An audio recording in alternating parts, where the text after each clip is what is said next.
Hi, my name is Elia. Welcome to my channel and thank you for joining me today. Today I want to share with you something that I've been practicing over Miles Davis's tune 4. And I'm not going to be talking about harmony today. Today will be more about specifically Barry's beautiful chromatic scale. Or Barry's chromatic scale. Chris Parks calls it Barry's beautiful chromatic scale, and it really is. So please check out the link below where Chris is actually teaching how to put it together. He does such a great job. I'm not going to try and do that. I mean, I could, but I want to focus on how I've been applying that scale just in one specific part of this tune. It's over the F sharp minor 7 to B7, going into the F minor 7 to B flat 7.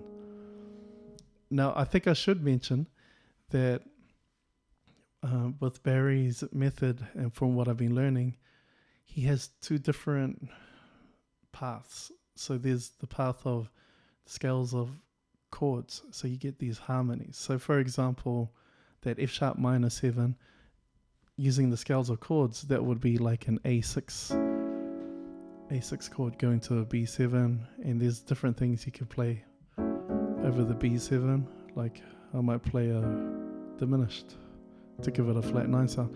So, that's the scales of chords. But then through the soloing, that F sharp minor 7 going to a B7, that's a 2-5 progression. And so in Barry's world, any 2-5 progression, you just play the 5 chord, which makes it easier, in my opinion. And so I'm no longer thinking Dorian to Mixolydian, or however else you might be playing a 2-5. Instead, it's just the 5 chord. And there's a whole lot of things that you need to know how to play over the 5 chord. But today, I'm just looking at the chromatic scale. And that would be, for B7, it would be this.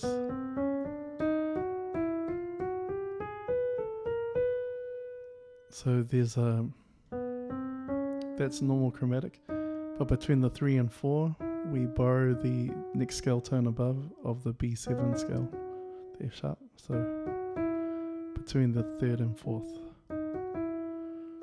and between the 6 and flat 7, we borrow the root note or the scale tone above. So there it is.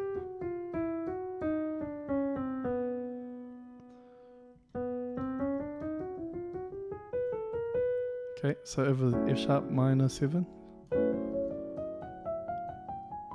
you can play that. All those notes fit over that chord, and then over the B7, all the notes fit over that. So that just means you can play, you can play it over both chords. And then if you're thinking, well, the next 2 bars, F minor 7 and B flat 7, is also a 2-5. So yes, you could play the B flat chromatic scale if you wanted. And maybe you could do that over every 2-5 that you see in any standard as a practice, as a form of practicing. But I feel like when it comes to soloing, you don't need to here's my chromatic scale, listen to it. It's not that. It's just part of it's just a small piece that you put together for, to get the bigger picture. You add it to other stuff. And so that's why I chose only over F sharp minor B7, because that's just 1 bar. But it's a really nice way to help get you set up for what's following next over the F minor 7, B flat 7. So you've got your... So if I played it going down, I would land on the wrong note. So I wanted to land on that note. So I've adjusted the end. So it goes triplet, and then you land on the correct note for F minor 7. So when I did that, I thought, okay, what happens if I start on the second degree of B and do the same thing? That fits with the triplet. Without the triplet, I'll end up on the F sharp. Right? So you need that. So you have to use your ears as well to figure out how can I adjust what I'm learning so it fits. If I start on the third degree of B, it'll go, and that fits, so I don't need to add any triplet there. If I did add a triplet, I'll end up here, and that also works. So 3 can also be, you could add the triplet if you wanted. I like not to, so that's nice. And then 4, remember you have to borrow that note because we're thinking specifically Barry's chromatic scale, or starting with it.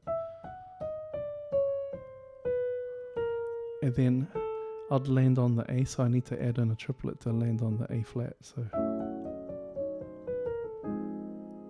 starting on the 5. Sorry.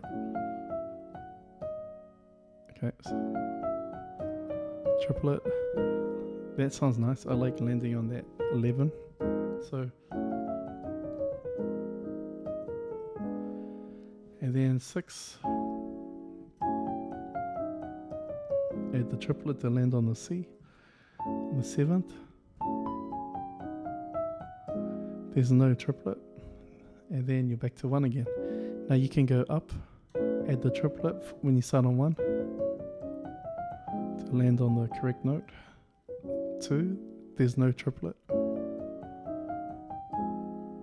That you land on there on the correct note. 3, you need to add the triplet to land there. 4, triplet. 5, triplet, landing on the right note. 6, 6 is no triplet. And 7, triplet. Okay, so some people are going to say, well, you're just learning licks. But hey, if you play a triad, you could say, hey, you're playing a lick. So what defines a lick? I think the good thing about this idea is that it's just helping you start to, first of all, you're learning how to hear the chromatic scale in context with the correct scale that you need to use. And then the idea is to then afterwards to add it to other chords, other methods that you play over the scale. So we need to know how to play a whole bunch of things. Like, for example, you need to know how to play the scale in thirds, the B7 scale up and down, right? You need to know how to play triads of that scale. How to play the chords, how to play surrounding, and then how to do pivots. And there's a whole lot of things that we need to know, and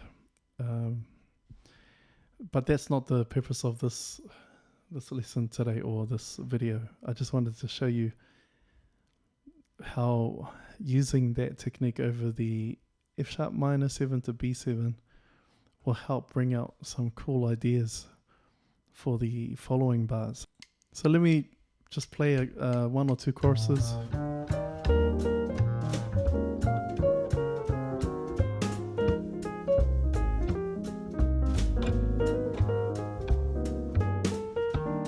Yeah.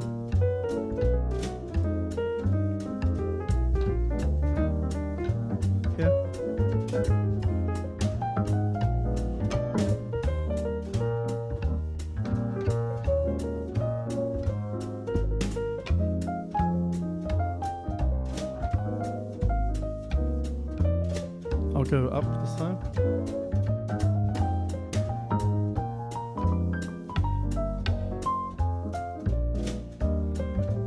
Maybe one more.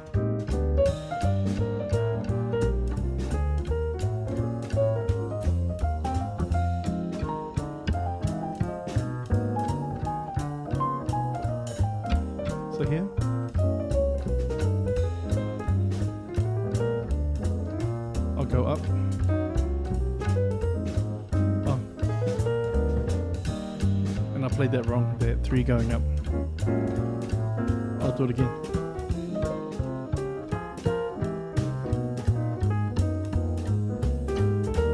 Here we go.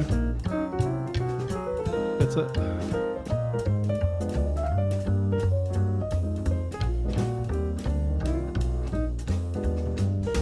So the next idea is to, well, after you can play whatever it is that you're practicing, as to how do you connect it and how do you make it sound more natural. So I'll try it again. Here we go.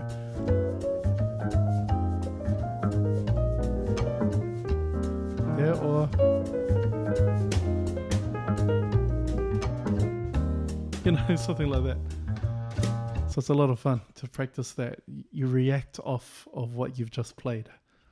And the only way you can, well, for me, the only way I can get better at reacting to what I've just played, I have to practice it in both keys. So there's a lot of things that you need to know how to play over the scale.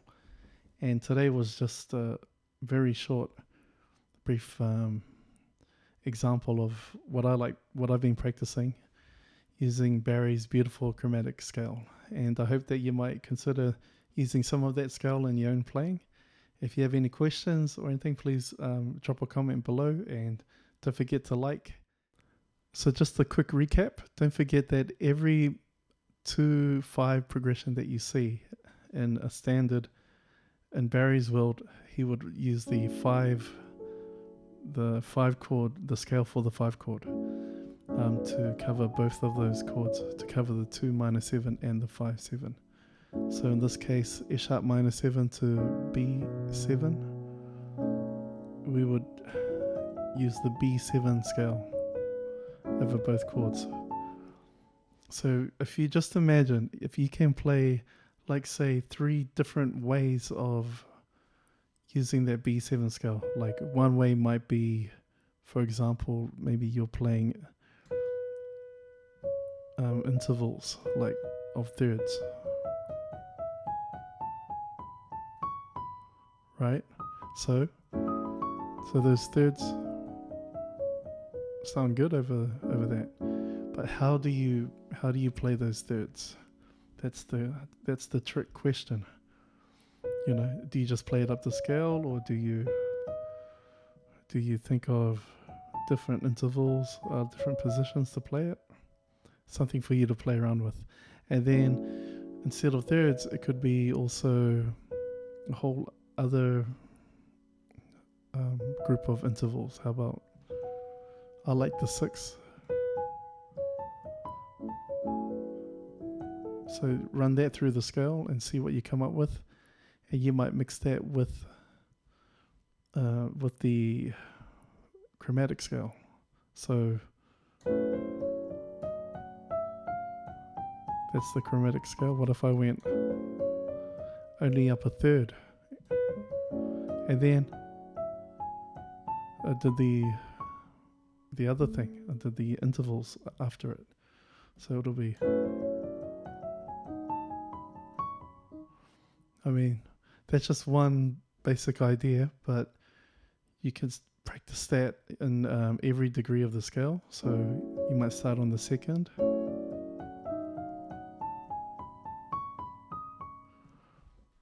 And then try it the other way around. You might go, and then maybe chromatic from here.